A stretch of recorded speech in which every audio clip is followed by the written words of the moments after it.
Okay, so welcome to another episode of Beauty Routines and Prophetic Story Times. Today, I want to talk about a story that I've loved for many, many years. Way back in 2011, I was just a kid then, 23 years old. I had joined a worship team and a local church, and it was the first year anniversary, right? But to give some background of this moment, I was very immature in my giftings and learning so many things. So, as the learning is continuing, I feel like I should be the worship leader because that's something I've done my entire life. I was not picked to be the worship leader, and to be honest, looking back, I did not have that much confidence in my voice or the gift God gave me, so it was a little hit or miss. I won't deny it.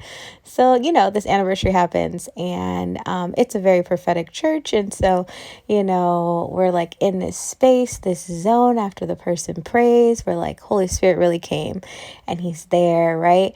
And so I'm looking around, and I'm like, okay, I'm supposed to do the first song. Like, what do I do? What do I do? But I didn't really consult Jesus. I'm just sitting there, standing there, I should say.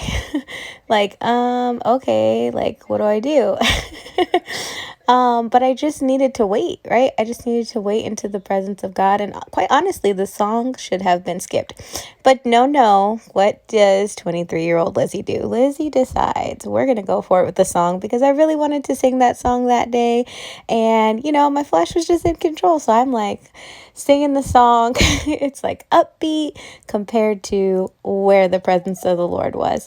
And I saw like these faces in front of me, my leader's face, their leader's face, they just dropped like, oh man. So, I had to learn how to navigate in that moment. I did not do all the verses. I did not do every single chorus. I literally just tried to get through the song as fast as possible. Also, this is in front of a lot of people. So I'm like, okay, just keep worshiping Jesus, flow with the rest of the set, right? Then the leader comes up and flows into the song of the Lord. All is recovered, but I just felt like, oh God, this sucks. Like I just made a really huge mistake. Now, you think the story is over there. No, it's not over there. We go into the next week's rehearsal and we review how that worship set went or how the service in its entirety went. And of course, it is brought up that, guess what? Lizzie made the spirit drop in the room by forcing a song instead of actually flowing with the progression of where the service was going. In my immaturity, I was very hurt.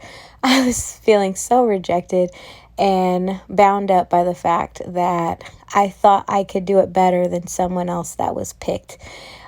In all honesty, in that time, what I was doing was very important for the positions I was called to, and should have been such an honor for me to worship on any team without the highest title. But isn't that just how we are, right? Looking for title, looking for position. By being given a position, we feel validated in the call that we have on our lives. And if I had communicated that I wanted to be in that position, then maybe I could have gotten some further answers as to why that wasn't the place that I was most necessary and used in that time that was teaching me something. But I should have been grateful for what I was able to do in that place. That's what really pushed me to make the wrong choice and not listen to Holy Spirit as how to move forward. Now, I learned a really big lesson even in receiving constructive criticism and then therefore lessons as in going forward, right? You have a team, you learn to work with a team, you look to your team as well to see where you're going to navigate, right? It didn't have to be that way, but I took it in the wrong way through the film of rejection. Honestly, I love to tell this story to many of my mentees. And I find it so fulfilling to understand the errors in my ways in that time, but what I learned from missing the mark and having to recover. There are moments where we don't always get it right. There are moments where we will completely miss what the Lord is saying to us. And it may even be in front of a large room of people. I mean, I hope that's not your story, but it's mine. One of the things I consistently get to ask God now is, What are you producing in me at the time? Not just focusing on the gift I love the best. Since a little girl, I always loved to sing, and it was one of the first things I did in his house, worship, lead worship. But over the years, God wanted me to learn so many different skills so that I could walk into the fullness of his promise for my life. I didn't see that before when I was younger. I just thought someone was denying me a place where I was called to be. It felt like an attack. As I look back now in my mid-30s, I can see that all things were working for my good, and he was building an arsenal of gifts that would be prepared for the assignment. So what are you doing, God? Why are you doing it? And where do you want me to serve you with gladness? Is one of the things that I often say. There's so many twists and turns in your prophetic journey in learning who you are and your giftings, but God always cares about your person as well. There are things that were in my soul and in my heart that needed to be transformed before I could step into some of the promises that he called me to. This is probably one of the hardest things you may learn along the way, but I hope, just like this semi-embarrassing story of a younger Lizzie could help you today to learn that, hey, we all are there. We all fall short. We all make errors, but you're never rejected and turned away. You're never rejected to the point where God cannot use your story to glorify him. In a moment of grace can come and shift your entire world.